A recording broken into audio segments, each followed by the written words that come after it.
Boulder Dash here, and this is Up on Up.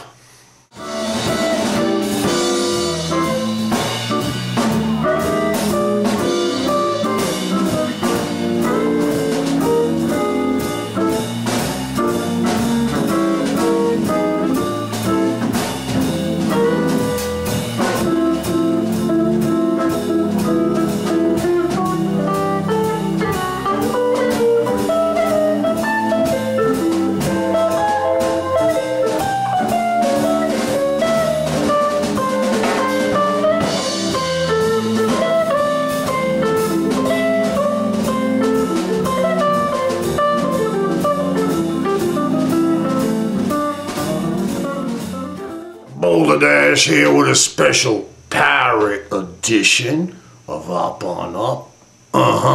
Arg.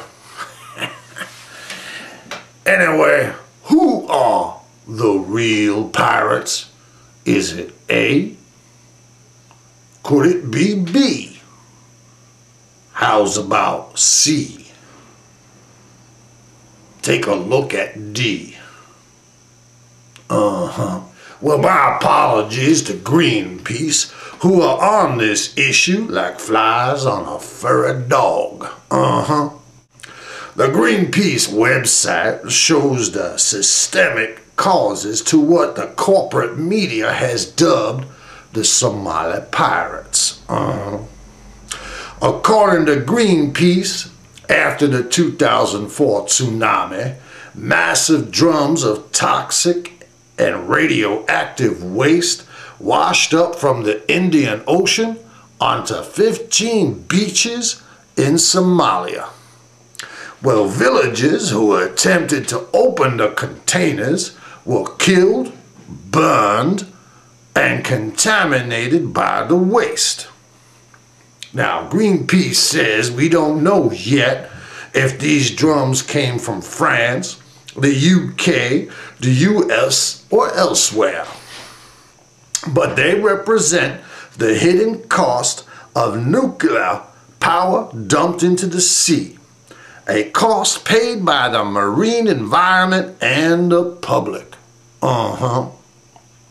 With radioactive waste accumulating in 50 countries, the Somalia evidence demonstrates that clandestine dumping continues. Now, as far as pirate fishing is concerned, it's also known by its less colorful name: illegal, unreported, and unregulated fishing. IUU. It is the scourge of the oceans. Arg. It leaves communities without much needed food and income, and the marine environment smashed and empty. In 2001, Greenpeace estimated there were at least 1,300 industrial-scale pirate fishing vessels at sea. Now, from the islands of the South Pacific to the coastal communities of West Africa, the pirate fishermen who then claim their profits in European and Asian ports are netting millions of dollars in much-needed income, which rightfully belongs to the coastal communities. The United Nations estimates that Somalia alone loses at least $300 million per year to these industrial pirates. Now, Greenpeace also talks about policing these waters. Now, far from policing the rogue traders, governments around the world do little to check their activities or what is landed in their own ports. Despite the various international commitments and plans, the private booty is often illegally transferred to factory ships, mixed with legally caught stocks, and then knowingly sold in legitimate ports like Las Palmas and Sava. Now, the countries that are the victims of this wholesale robbery are usually those that are least able to enforce the laws in their own waters.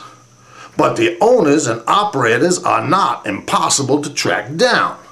Around 80 different countries play host to them, including the European Union and Taiwan, Panama, Belize, and Honduras. International enforcement could shut down this trade. The U.S. can well afford to enforce its own laws regarding illegal fishing, like the one pictured here.